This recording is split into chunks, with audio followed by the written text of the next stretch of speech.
जय मसीह की सबको। जल्दी जल्दी हम वचन में जाएंगे। आज प्रार्थना करते हैं। परमेश्वर, मैं प्रार्थना कर रहा हूँ आज के दिन हम सबसे बातें कीजिए परमेश्वर। और आज के दिन परमेश्वर आप हमसे क्या बात करना चाहते हैं परमेश्वर, बातें कीजिए। धन्यवाद देते हैं परमेश्वर, आपका नाम का महिमा हो प्रभु। और परमेश्वर, मैं प्रार्थना करता हूँ कि आज के वचन के द्वारा आप जो गहराई हमें बताना चाहते हैं, जो नई चीज हमें सिखाना चाहते हैं, सिखाइए पुत्र यीशु के नाम से, आमीन। आज हम कुछ और बात करेंगे। आपके पास ताकत है? ठीक है। तो सबसे पहला चीज आज हम बात करेंगे, और एक आप में से कितना जन ने दाऊद और गोलायत का युद्ध के बारे में पढ़ा है और सुना है? ओके, ये तो बहुत प्रसिद्ध ये है। आज हम उसी के ऊपर बात करेंगे। लेकिन आज हम बात करेंगे कि हम में से कई जन विश्वासी, कई विश्वासी, हम में से नहीं बोलूंगा लेकिन कई विश्वासी शत्रु को क्यों नहीं पराजित कर पाते। ठीक है, एक शत्रु है जिसको पराजित करना है हर विश्वासी को राजा बनने से पहले। समझ रहे हैं? एक शत्रु को पराजित करना है हर विश्वासी को। सबसे पहले मैं बता दूं, हर विश्वासी को जो प्रभु में है, परमेश्वर ने उसे राजा बनने के लिए बुलाया है। हालेलुया। समझ रहे? किसके लिए बुलाया है? To become a king. But there is one enemy that every believer should defeat before they become a king. लेकिन एक शत्रु है जिसको हराना बहुत जरूरी है, जो राजा बनने से पहले। हम आज दाऊद के जीवन से हम आज इसको पढ़ेंगे। देखिए, दाऊद का जिसके बारे में जब हम पढ़ते हैं, दाऊद के जीवन में बहुत कुछ है। ठीक है, दाऊद के जीवन में बहुत कुछ है, और आज दाऊद राजा कैसे बना उसके बारे में हम बात करेंगे। दाऊद ने एक शत्रु को हराया, सबसे खतरनाक शत्रु है। वो शत्रु हम सबके जीवन में भी है, अभी आपके जीवन में राज्य कर रहा है, और वही शत्रु है जो आपको राजा बनने नहीं दे रहा है, शासन करने नहीं दे रहा है, आपको आगे बढ़ने नहीं दे रहा है। समझ रहे हैं? आप सुन रहे हैं मेरी बात? आपको क्या करने नहीं दे रहा है? आगे बढ़ने नहीं दे रहा है। परमेश्वर ने आपको राज्यत्व के लिए बुलाया है। God has called you to become a king. परमेश्वर ने आपको राजा बनने के लिए बुलाया, लेकिन आप उसके ऊपर से इस एक शत्रु को आपको हराना बहुत जरूरी है अगर आपको राजा बनना है। तो दाऊद के जीवन में ये शत्रु को हराना, वो हराया, इसलिए वो इतना प्रबल राजा बन पाया। ठीक है, वो कौन सा शत्रु है? क्या नाम है उस शत्रु का? वो शत्रु है तिरस्कार, rejection, the spirit of rejection. तिरस्कार की आत्मा, तिरस्कार का शत्रु दाऊद के जीवन में लगातार आता रहा। हम इसके बारे में आज बात करेंगे। ठीक है, सबसे पहले तिरस्कार कहां से शुरू होता है? तिरस्कार, वो शत्रु कहां से पनपता है? घर से, आपके घर के अंदर से ही तिरस्कार वाला आत्मा शुरू होता है। The rejection spirit always starts from your house. वो तिरस्कार वाला आत्मा हमेशा आपके घर के अंदर से शुरू होता है। दाऊद के घर के अंदर से ही वो तिरस्कार का आत्मा शुरू हुआ उसके जीवन के ऊपर में। तिरस्कार का आत्मा कब शुरू करता है? जब आप छोटे ही रहते हैं, तभी से तिरस्कार का आत्मा शुरू करता है आपके जीवन के ऊपर में। वो अभी नहीं, वो आप बड़े हो जाओगे तो वो आप उसके ऊपर प्रबल हो जाओगे, लेकिन वो तिरस्कार का आत्मा आपके जीवन में बचपन से ही शुरू करता है। The rejection spirit will start acting from the childhood. और ये तिरस्कार की आत्मा के बारे में बताऊंगा। तिरस्कार की आत्मा आपके सगे करेंगे आपके साथ, जिनके साथ आप करीब होना चाहते हैं, जिनके साथ आप एक रिश्ता बनाना चाहते हैं, जिनके साथ आप पास आना चाहते हैं। जिनको दाऊद के जीवन में कौन था? वो उसका पिताजी जेस्सी। दाऊद के जीवन में तिरस्कार शुरू किया गया ही उसके क्योंकि कहा जाता है जेस्सी किसी तवाइफ से जना हुआ एक लड़का है दाऊद। ठीक है, ये कोई प्रमाण नहीं है बाइबल में कोई प्रमाण नहीं है इसका, लेकिन हमारे प्रोफेसर ने हमें बताया। ठीक है, कॉलेज में। तो जब साउल समाप्त कीजिएगा, जब सैमुअल आते हैं जस्सी के घर में राजा का चुनाव के लिए, उस समय में जस्सी अपना सारे बेटों को कतार में खड़ा कर देता है, सारे बेटों को कतार में खड़ा कर देता है और एक एक बेटे के पास से गुजरता है सैमुअल तेल लेकर। ठीक है, वो एक बात याद रखिएगा, उम्र के अनुसार वो खड़ा कराता है जस्सी, उम्र के अनुसार वो खड़ा कराता है, बड़ा बेटा, उसके बाद उसके बाद उसके बाद उसके बाद उसके बाद, लेकिन उसमें एक नहीं था, दाऊद नहीं था। दाऊद नहीं था उसमें, उसके पिता, स्वयं उसके पिता ने उसको तिरस्कार किया। तो पहला सैमुअल 16 का 11 में सैमुअल एक सवाल पूछता है, तब सैमुअल ने यस्सी से कहा, क्या तेरे सब पुत्र यही हैं? और all of your sons are this, क्या तुम्हारे सारे बेटे यही हैं? अब उसको याद आता है, हाँ मेरा और एक भी जवान बेटा है, एक बच्चा, वो बोलता जस्सी आंसर, लेकिन वो तो भेड़ बकरियां चला रहा है, उसको मैंने काम पे लगा दिया।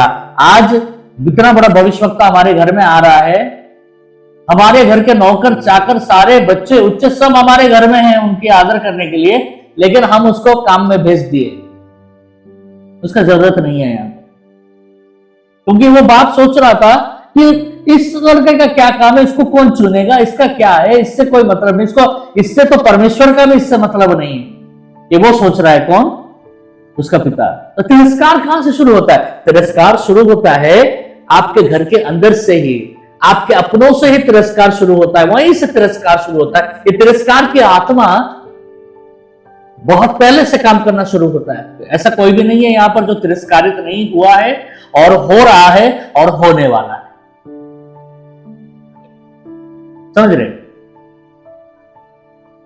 यहां पर एक्सक्लूजन दिखाया जाता है, मतलब यहां पर साफ एक बंटवारा दिखाया जाता है।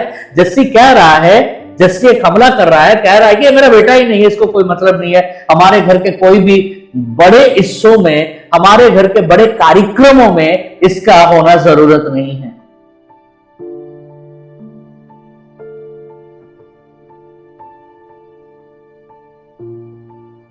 देखिए, तिरस्कार हमेशा गाली गलौज से नहीं आता है, तिरस्कार गाली गलौज से नहीं आता है, तिरस्कार व्यवहार से भी आता है। समझ रहे हैं? व्यवहार से भी आता है। दोनों बच्चे आए, हमेशा बड़ा वाला कोई पहले, हमेशा बड़ा वाला कोई, तिरस्कार के लिए गाली देने की जरूरत नहीं है, तिरस्कार के लिए गाली देने की जरूरत नहीं है, तिरस्कार के लिए नकारने की जरूरत नहीं है। तिरस्कार को व्यवहार से भी, और व्यवहार से जो तिरस्कार किया जाता है ना, वो ज्यादा घायल होता है।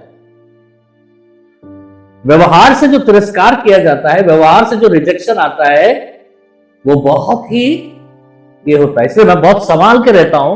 बाप का तिरस्कार करना एक रूटेड होता है, एक स्पिरिचुअल रूटेड होता है, और एक स्पिरिचुअल कर्स और स्पिरिचुअल बॉन्डेज बन जाता है। हमेशा याद रखिएगा, बाप एक बहुत बड़ा केंद्रीय अधिकार होता है, एक सेंट्रल अथॉरिटी होता है घर का, और एक बाप से ही पूरा पीढ़ियां चलती हैं। ठीक है, बाइबल के अनुसार मैं बात कर रहा हूं, और बाइबल सत्य है। अगर बाप घर में किसी का तिरस्कार कर रहा है, तो वो एक डीप रूटेड हर्ट, एक गहरा प्रभावित ये हो जाता है, और उस तिरस्कार के वजह से बच्चे बीमार हो जाते हैं, उस तिरस्कार के वजह से बच्चे कामयाब नहीं हो पाते हैं, उस तिरस्कार के वजह से बच्चे लंबा आयु जी नहीं पाते हैं।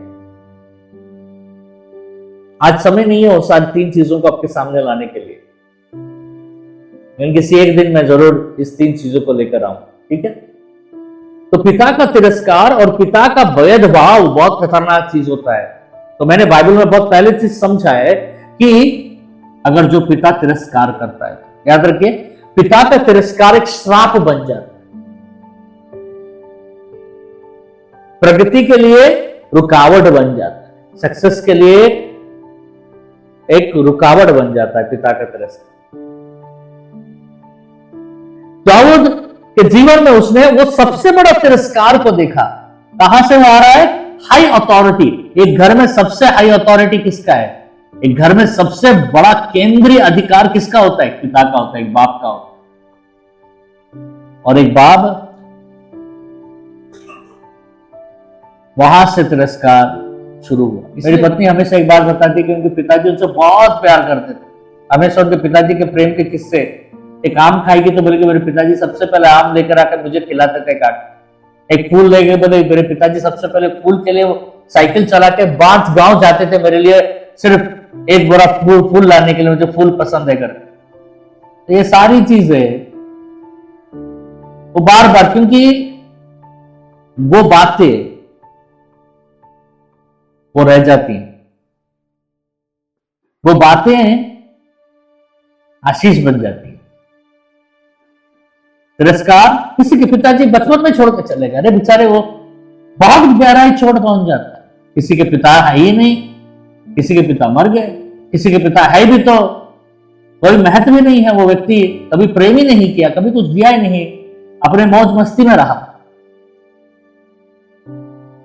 तो वो व्यक्ति को मुश्किल हो जाए। सुन रहे हैं ना आप मेरी बात?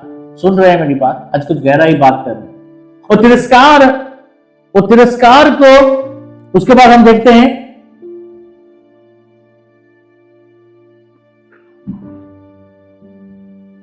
तिरस्कार का कारण क्या था।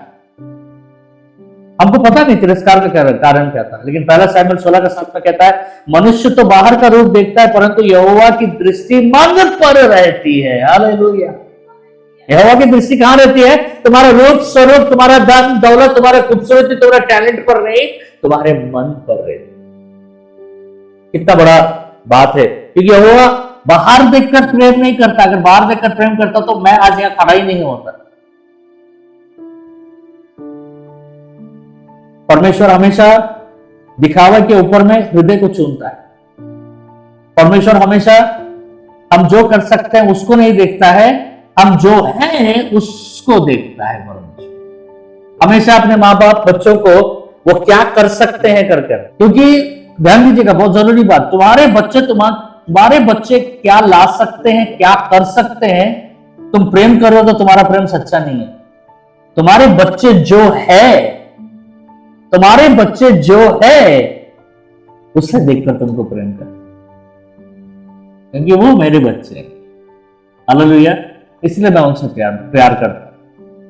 इसलिए नहीं कि वो पैसा कमा के लेकर आते हैं, वो कहीं जाके काम करके लेकर आते हैं, वो बहुत टैलेंटेड है, कीबोर्ड बजाते हैं, गाना गाते हैं, हमको वो मतलब है। क्योंकि वो क्या करते हैं, वो क्या कर सकते हैं, उससे प्रेम नहीं करना है। वो जो है, वो जैसे है, वो देखकर प्रेम।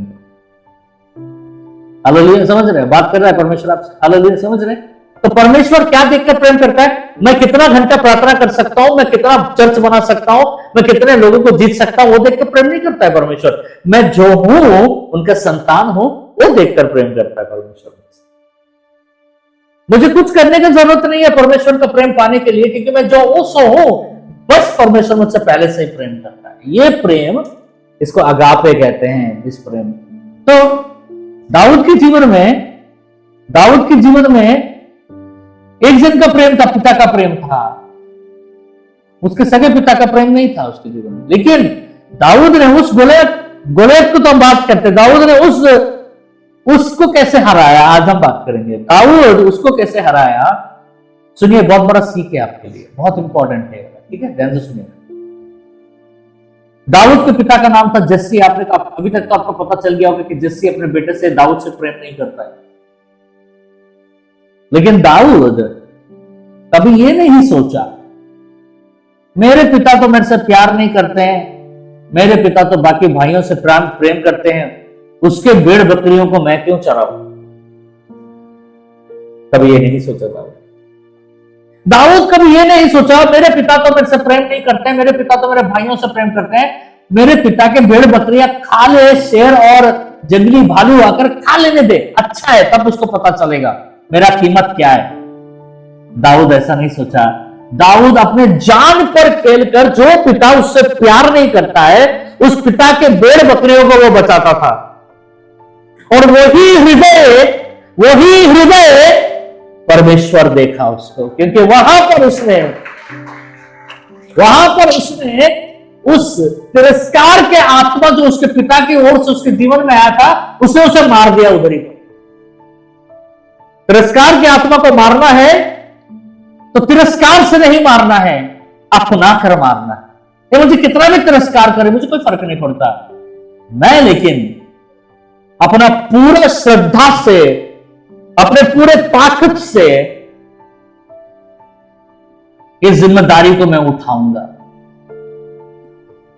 दाऊद उस जिम्मेदारी को उठाकर, अपने पिता का उस जिम्मेदारी को उठाकर, उसने अपने पिता के ऊपर विजय नहीं पाया। सुन लीजिए, अपने पिता के ऊपर विजय नहीं पाया। हमारा हम इसको दाऊद कभी साबित नहीं करना चाहता था कि मेरे पिताजी को एक दिन पता चलेगा कि मैं उससे कितना प्यार करता हूं, ये दाऊद साबित नहीं करना चाहता था।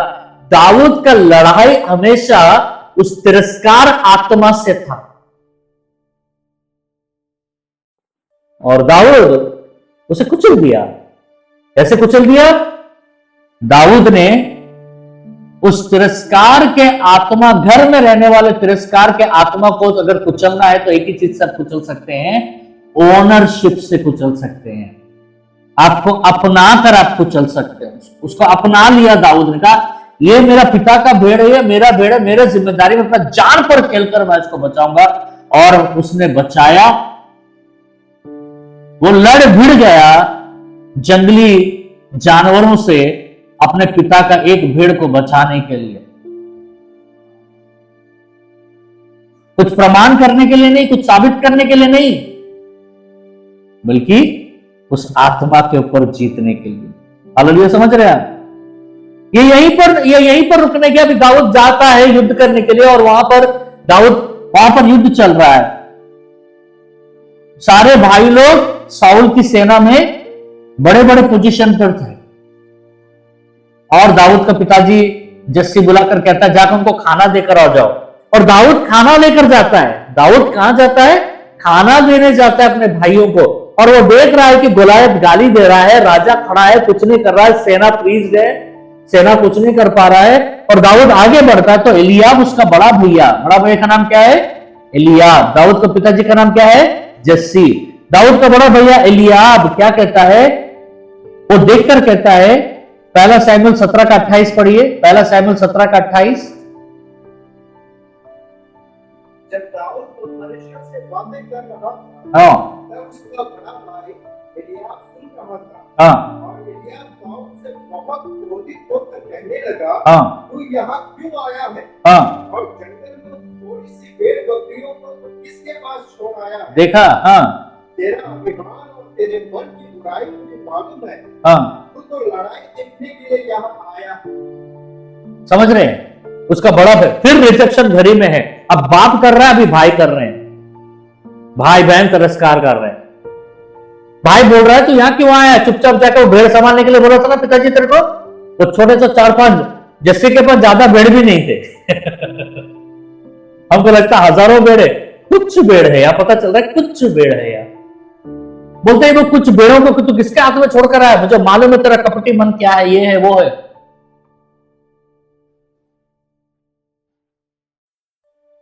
तिरस्कार की आत्मा सबसे पहले आपको तिरस्कार करेगा।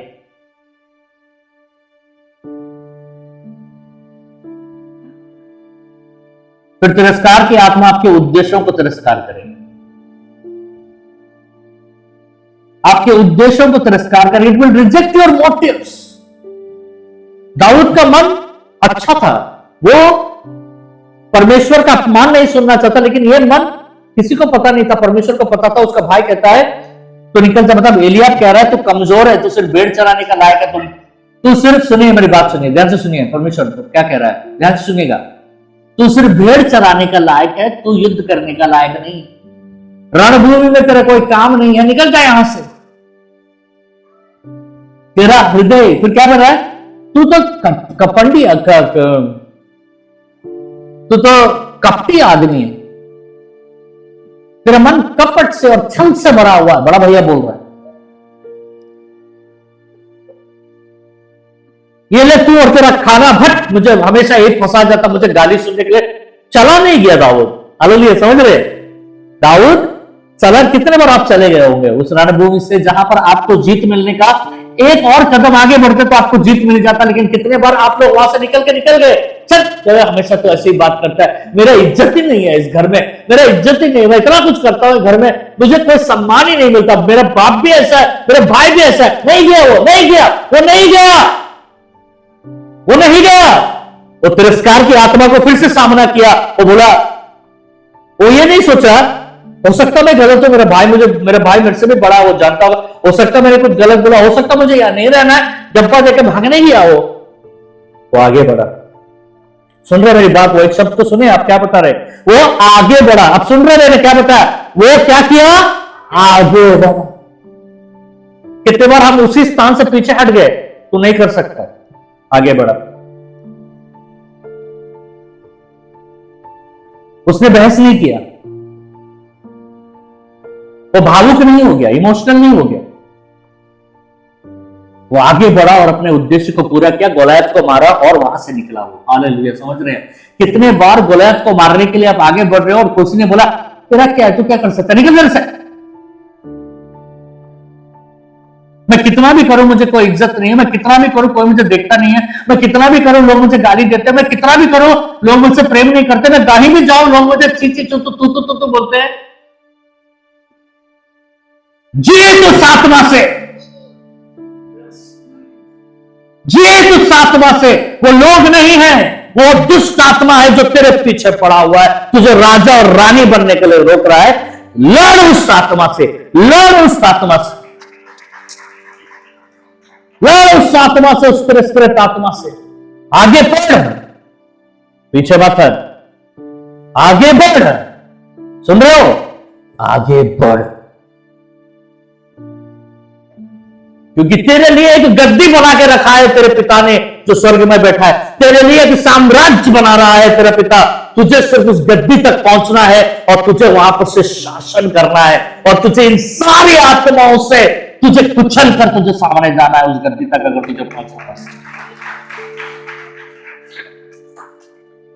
तिरस्कृत आत्मा है, ये लोग नहीं है। तुझे कह रहा है तो मेरा पिताजी, मेरा मम्मी, मेरा भैया, मेरे चर्च के लोग, ये लोग नहीं है बच्चों, ये वो आत्मा है जो तेरे पीछे तब से पड़ा है ताकि तू शासन ना कर पाए।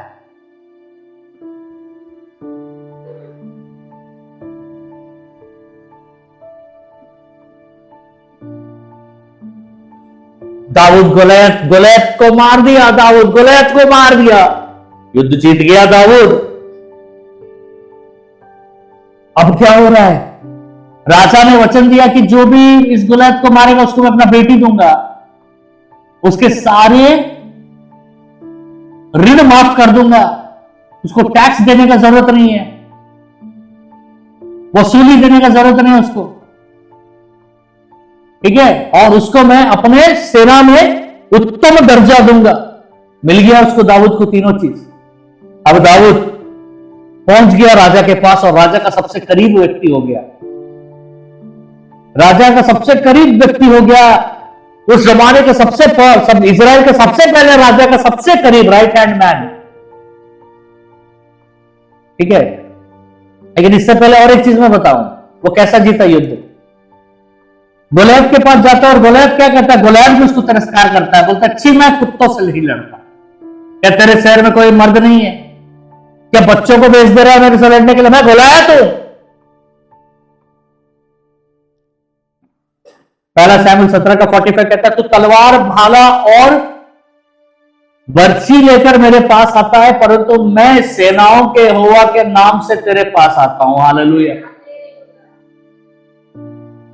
दाऊद ये नहीं कह रहा है कि मेरा भाई भी यहीं पर सेना में काम करता है तो मुझे राजा ने भेजा, नहीं, तो परमेश्वर का नाम से जीता उसको। तेरा हर युद्ध तू परमेश्वर के नाम से ही जीतेगा। सुन लो, तेरा हर युद्ध तू परमेश्वर के नाम से ही जीतेगा। अब साउल के पास चला गया, वो साउल का एकदम दाहिना हाथ, राइट हैंड मैन। अब साउल उससे नफरत करने लगा। वो तिरस्कार की आत्मा दाऊद को छोड़ा नहीं, घर में नहीं छोड़ा, भाइयों के बीच में नहीं छोड़ा, रणभूमि में नहीं छोड़ा। उधर पिता जस्से ने तिरस्कार किया, भाई एलियाब ने तिरस्कार किया, सारे भाई तिरस्कार किए, उसके गोलियत ने तिरस्कार किया, अभी राजा तिरस्कार कर रहा है उसको। राजा जलन हो गया उससे, उसकी कामयाबी से, उसकी खूबसूरती से, उसके ताकत से, और परमेश्वर का अनुग्रह जितना उसके ऊपर उससे वो जलन होने लगा। राजा उससे डरने लगा, राजा उससे मारने का प्रयास किया। दाऊद को कितने बार मारने का प्रयास किया राजा ने, एक बार अपने बेटे के द्वारा, कई बार अपने खुद, कई बार सेना के द्वारा।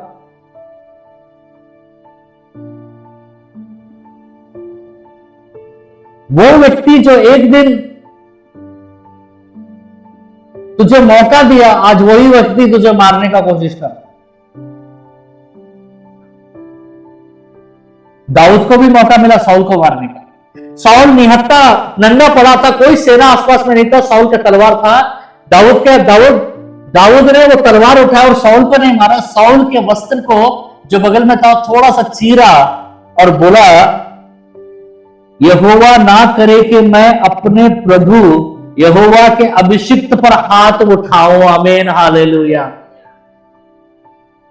उस तिरस्कार को उसने कैसा, तिरस्कार के आत्मा को उसने कैसा दबोचा? माफी के द्वारा उसने माफ किया। तिरस्कार के आत्मा तुझे बोलेगा माफ मत कर इसको, 3 बार तुझे तो 15-20 बार इसने मारने का कोशिश किया, बहुत अच्छा मौका है तुझे, मार दे इसको। लेकिन उस समय में उसने कहा, ये तो परमेश्वर के द्वारा अभिषिक्त राजा है, परमेश्वर का अभिषिक्त व्यक्ति है, इसके खिलाफ मैं हाथ नहीं उठाऊंगा, और वहां से निकल जाता है। तिरस्कार की आत्मा जब आएगी, आपको भी मौका मिलेगा उस व्यक्ति को तिरस्कार करने का, आपको भी मौका मिलेगा उस व्यक्ति को मजाक उड़ाने का, आपको भी मौका मिलेगा उस व्यक्ति को दबोचने का, आपको भी मौका मिलेगा। उस समय में आप क्या करोगे? वो आपके प्रगति का, उन्नति का रास्ता बनाएगा। अगर आपके मन में बदले का भावना है, अगर आप बदला लेना चाहोगे, तो आप उस सिंहासन तक नहीं जा पाओगे जिस सिंहासन पर परमेश्वर आपको बैठाना चाहता है।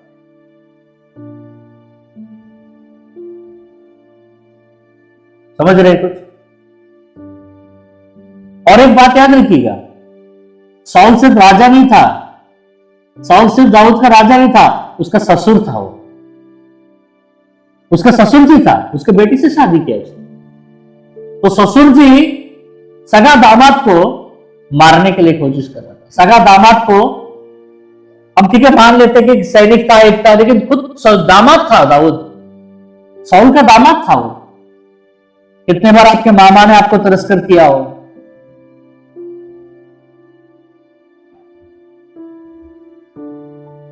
समझ रहे? अब तिरस्कार उसकी बीवी से आ रहा है उसकी बीवी उससे प्रेम नहीं करती है। दाऊद की बीवी उससे उतना नफरत करती थी कि उसको छोड़कर दूसरे से शादी कर ली।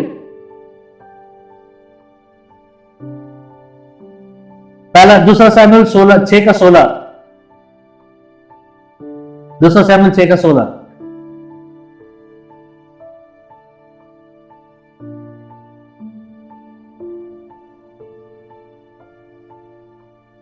जब यहोवा का संदूक दाऊदपुर में आ रहा था, तब साउल की बेटी मीकल ने खिड़की में से झांककर दाऊद राजा को यहोवा के संदूक नाचते कूदते देखा और उसे मन ही मन तुच्छ जाना। बस मन ही मन तुच्छ जाना।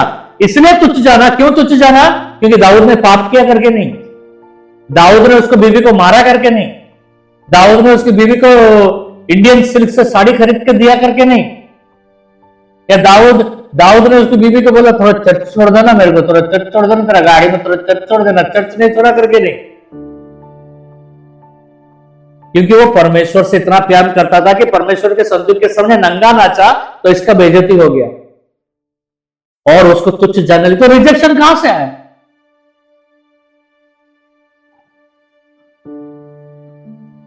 लेकिन दाऊद ने एक चीज है, उसकी बीवी के तिरस्कार के बावजूद भी उसे परमेश्वर का आराधना करना नहीं छोड़ा,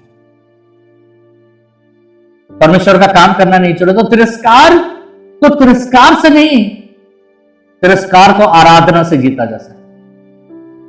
दूसरा सैमुएल 6:22, और मैं इससे भी अधिक तुच्छ बनूंगा। बोलता है अपनी बीवी को, तेरे मन में तुच्छ हूं, मैं इससे भी अधिक तुच्छ बनूंगा और अपनी दृष्टि में नीच ठहरूंगा। और अपनी दृष्टि में मैं नीच बन जाऊंगा। और जिन दासी की तूने चर्चा की, हाँ वे भी मेरा आदर मन करेगी। हाँ, इसके लिए परमेश्वर के सामने आराधना। तो मैं इतना नंगा नाचूंगा कि सब लोग मुझे तुच्छ माने चलेगा, लेकिन मेरी आराधना नहीं रुकेगी। पहले बाप, फिर भाई, फिर मामा, अभी कौन? बीबी। आगे जानना है? दाऊद का बेटा अबसलोम खुद अपना बेटा तिरस्कार कर रहा है। दाऊद वो इतना तिरस्कार कर रहा है अपने बाप को कि उसके बाप को मारने का षड्यंत्र बनाया, और दाऊद चाहे तो एक झटके में अबसलोम को मार सकता था, लेकिन दाऊद क्या करता मालूम है? अपने पूरे सेना के साथ भाग जाता है राज्य को छोड़कर, अपने बेटे को देकर। दाऊद अपने बेटे के खिलाफ एक भी आवाज नहीं बोला, एक भी बात नहीं बोला। दाऊद का बेटा दाऊद का सिंहासन चाहता था अबसलोम। दूसरा शमूएल का 18 में हम पढ़ते हैं, जब अबसलोम मर गया तो दाऊद क्या कहता है मालूम है? अबसलोम को दाऊद की सेना ने मार दिया तो क्या करता है मालूम है? दाऊद क्या कहता है? देखिए दाऊद क्या कहता है, देखिए दूसरा शमूएल 18 का 33। तब राजा बहुत घबराया हाँ और फाटक के ऊपर की अटारी पर रोता हुआ चढ़ने लगा। हाँ, और चलते चलते यूं कहता गया। क्या बोला? देखिए दाऊद क्या बोला। उसका बेटा उसको मारने का कोशिश किया, राज्य छीन लिया, वो भाग भाग कर जंगल में छुप रहा था दाऊद, उसके बेटे के वजह से। दाऊद क्या कह रहा है उसके बेटा मरने के बाद? और चलते चलते यूं कहता गया, हाँ हाय मेरे बेटे अबशालोम, हाँ मेरे बेटे हाय, हाँ मेरे बेटे अबशालोम, हाँ, क्या होता कि मैं अब तेरे बदले मरता। हालेलुया। दाऊद का मन देखिए, तेरे जगह मैं मर जाता तो अच्छा होता अबसलोम, तू क्यों मरा? इसलिए दाऊद परमेश्वर के हृदय के करीब। समझ रहे हैं आप? परिवार से तिरस्कार, भाइयों से तिरस्कार, याजक से तिरस्कार, मामा से तिरस्कार, बीबी से तिरस्कार, बेटे से तिरस्कार। पूरे इजराइल ने तिरस्कार किया दाऊद को। दाऊद इजराइल छोड़कर फालिस्तीन के गुफाओं में छुपने लगा। पूरा देश ने तिरस्कार किया कि दाऊद दिखे तो मार दो इसको, दाऊद दिखे तो मार दो। सब लोग, याजक लोग, राजाएं, सब लोग तिरस्कार किया। लेकिन आज मैं एक चीज बताना चाहता हूं,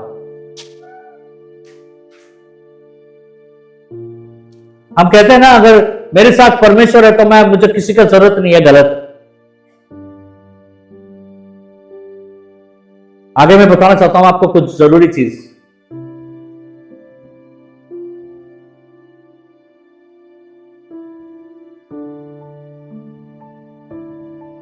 दाऊद कभी ये नहीं बोला कि मेरे साथ ही क्यों हो रहा है, मैं जीवन में किसी के पास जाता हूं मुझे क्यों नफरत करता है, मैं किसी से बात करता हूं छी क्यों बोलता है, मेरा बाप ऐसा किया, मेरे भाइयों ने ऐसा किया, मेरे मामा ऐसा है, मेरा मेंटोर और मेरा मामा और मेरा राजा ऐसा किया, मेरी बीवी ऐसी की, मेरा बेटा, मेरा जिंदगी कितना बेटा। दाऊद ऐसा नहीं बोला। दाऊद ये नहीं बोला कि मुझे मेरे अंदर में बेहतरी क्यों कोई नहीं देख रहा है। या दाऊद उन लोगों के साथ जाकर नहीं बैठा जो उनसे प्रेम करते हैं। एक चीज मैं बताऊं, जो आपको तिरस्कार करता है ना, जो आपको तिरस्कार करता है वो व्यक्ति, उसको अगर आप अपना दोस्त बनाओगे ना, वही आपका मन कामयाबी का सीढ़ी बन जाता है। आपको पसंद नहीं आएगा ये बात।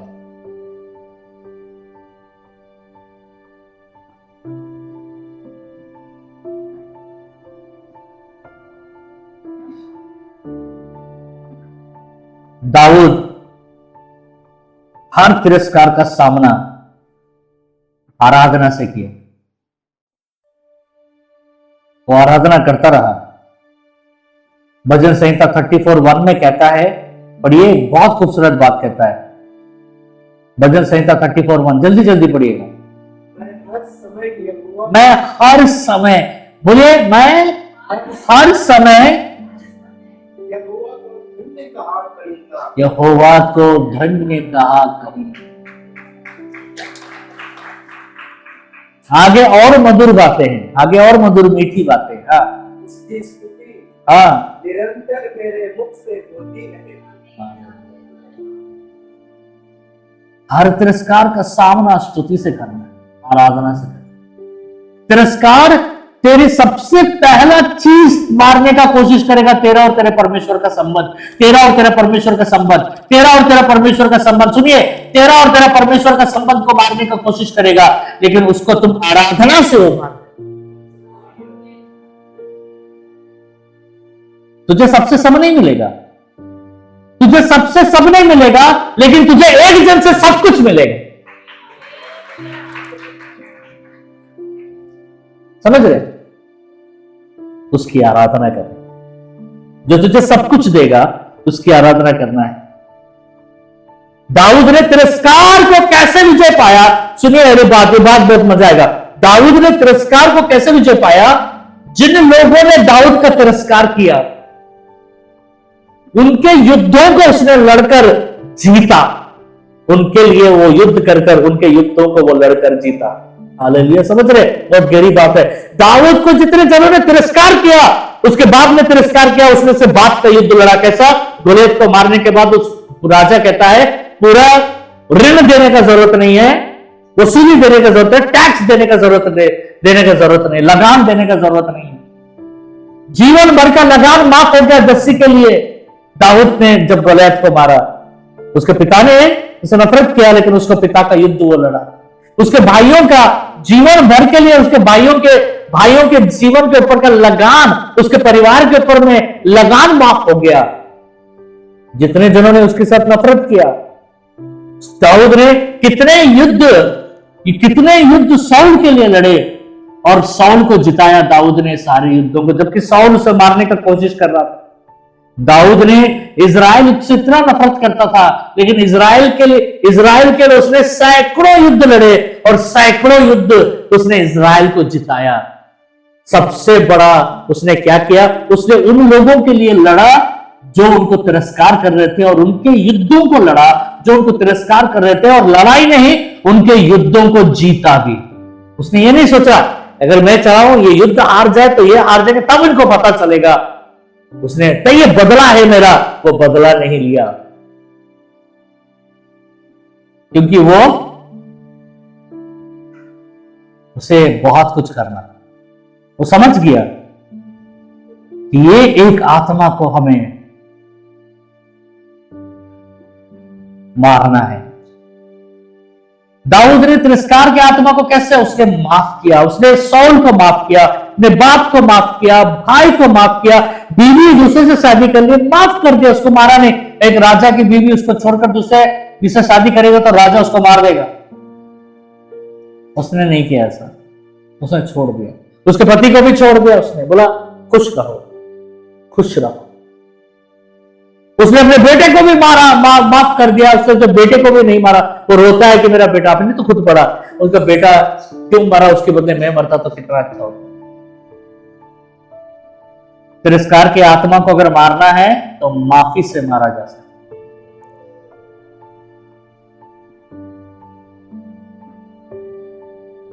आपको मालूम है और किसने तिरस्कार किया दाऊद को?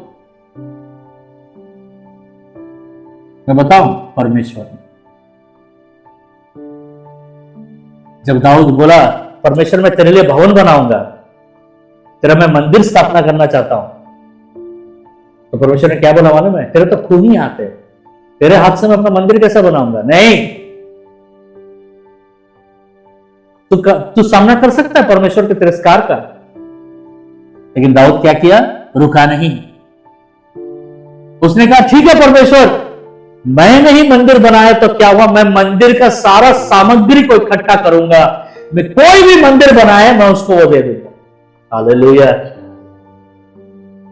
हम करेंगे ऐसा? हम तो परमेश्वर को छोड़ देंगे, चर्च छोड़ देंगे, दूसरा चर्च चले जाएंगे, दूसरा चर्च चले जाएंगे, चौथा चर्च चले जाएंगे, पांचवा चर्च चले जाएंगे, एक दिन चर्च ही नहीं जाएंगे।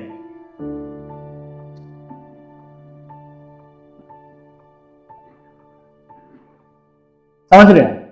परमेश्वर ने तिरस्कार किया, बोला ठीक। मूसा को विनती करता रहा, मूसा मुझे कानान लेके जा, परमेश्वर बोला नहीं नहीं नहीं, मुझे कानान लेके नहीं जा। अब्राहम ने विनती किया, परमेश्वर इस्माइल को आशीष दीजिए, इस्माइल को आशीष दीजिए, बोला नहीं नहीं नहीं, मैं तेरे गर्भ से इसहाक को दूंगा।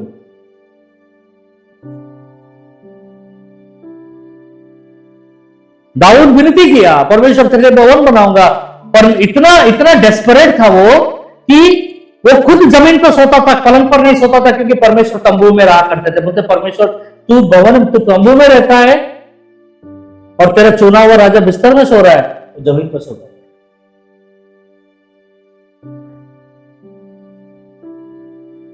दाऊद रुका नहीं कि परमेश्वर ने बोला तू मंदिर नहीं बनाएगा, तेरे हाथ से मुझे मंदिर नहीं बनवाऊंगा। तो दाऊद रुका नहीं वहां पर, मैंने मंदिर बनाऊंगा, देखता हूं कौन कैसा मंदिर बनाएगा तेरे लिए, देखता हूं उसको, जो भी मंदिर बनाएगा वो समझेगा। नहीं ठीक है परमेश्वर, तूने मुझे तिरस्कार किया, तेरे काम नहीं रुकना चाहिए। हालेलुया, सुनिए, तूने मुझे तिरस्कार किया, तेरा राज्य का काम रुकना नहीं चाहिए। तूने मुझे नकारा परमेश्वर, लेकिन तेरा राज्य का काम आगे बढ़ना। उसने सारा सामग्री उसने, जैसे परमेश्वर ने जिस दिन उसको नकारा, जैसे परमेश्वर ने जिस दिन कहा तेरे हाथ से मंदिर नहीं बनेगा, उसी दिन उसने एक अलग सा कोठरी बनाया और उसमें मंदिर बनाने का सारा सामग्री को इकट्ठा करना शुरू किया, ताकि जो भी मंदिर बनाए उसको वो चाबी दे देगा, बोलेगा देखो ये ले बेटा, बना जो इसमें सब कुछ है, तुझे कुछ करने की जरूरत नहीं। और देखिए परमेश्वर कितने दयालु है, परमेश्वर कितने दयालु है। दाऊद को बोला नहीं और सोलोमन को बोला ठीक है तेरा बेटा सोलोमन बनाएगा मंदिर, और सोलोमन को चाबी दे दिया। दाऊद बोला सोलोमन कुछ नहीं किया, एक फूटी कौड़ी भी जमा नहीं किया उसने, सब दाऊद ने जमा किया। तिरस्कार की आत्मा को कैसे कुचलना है देखे आप, तिरस्कार की आत्मा को कैसे कुचला देखा आपने, क्योंकि उसका युद्ध परमेश्वर से नहीं है। दाऊद का युद्ध उसके भाई से नहीं, दाऊद का उसके पिता से, उसके मां से, उसके मामा से, उसकी बीवी से, उसके बेटे से नहीं है, उस आत्मा से है, उस आत्मा से है जो राजा बनने के लिए और रानी बनने के लिए आपको रोक रहा है। तिरस्कार किया दाऊद, हर बार जब भी तिरस्कृत हुआ उसने एक काम किया, पहला सैमुएल 30:6, आपको भी एक काम करना है। हर बार जब वो तिरस्कार का सामना किया, पहले सैमुएल 30:6 पढ़िए।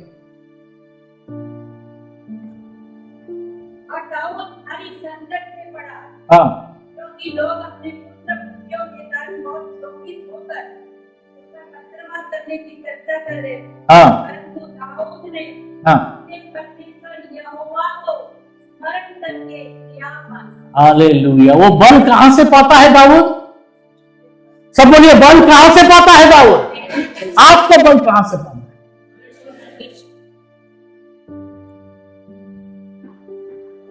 दाऊद तिरस्कार को तिरस्कार से जवाब नहीं देता था। जब भी उसके जीवन में तिरस्कार आता था तो दाऊद क्या करता था? पहला सैमुएल 23:2 वो परमेश्वर से पूछता था। हालेलुया। वो परमेश्वर से पूछता था, वो परमेश्वर से राय लेता था।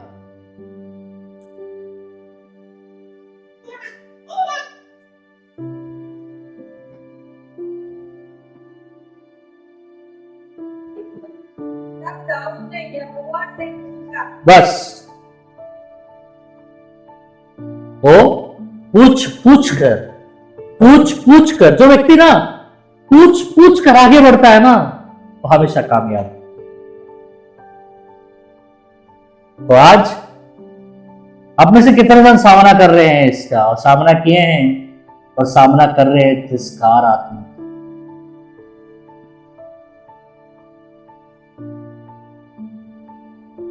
किसी के घर में तिरस्कार है, तो किसी का ऑफिस में तिरस्कार है, किसी का चर्च में तिरस्कार है, किसी के अधिकार के अधीन में वो तिरस्कार है।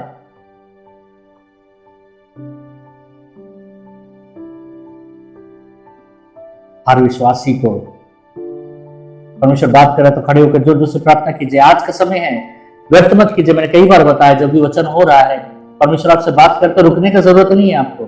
अनुमति का जरूरत नहीं है आपको।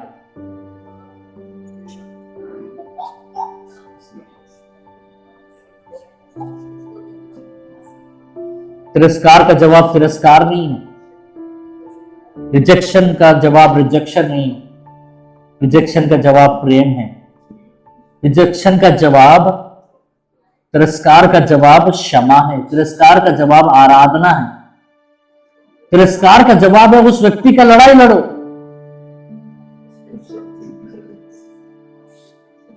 उसके युद्ध को अपना युद्ध बनाओ।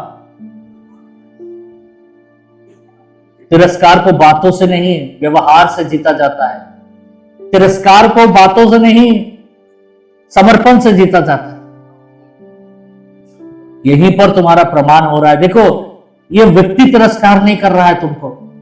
तुम्हारा पिता, तुम्हारा बेटा, तुम्हारा पति, तुम्हारा पत्नी, तुम्हारा माँ, तुम्हारा भाई, तुम्हारी बहन, तुम्हारे पास्टर, तुम्हारा चर्च विश्वासी तिरस्कार नहीं कर रहे तुमको। वो आत्मा है जिसको तुमको विजय पाना।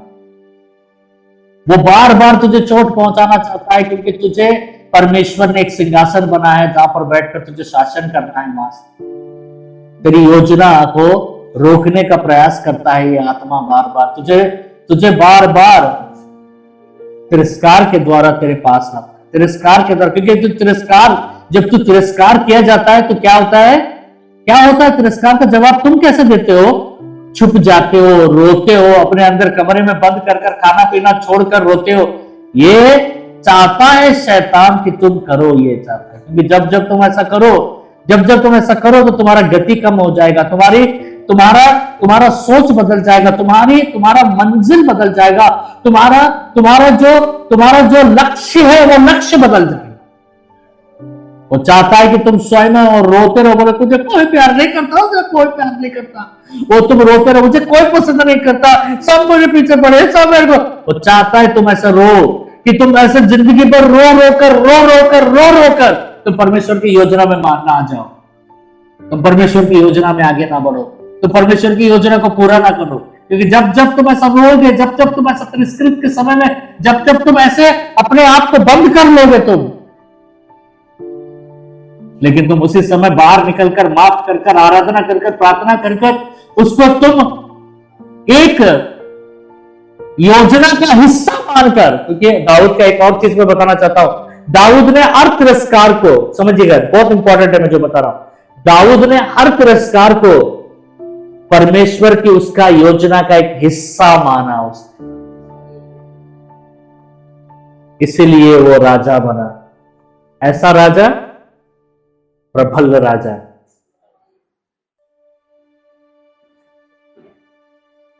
मंजिल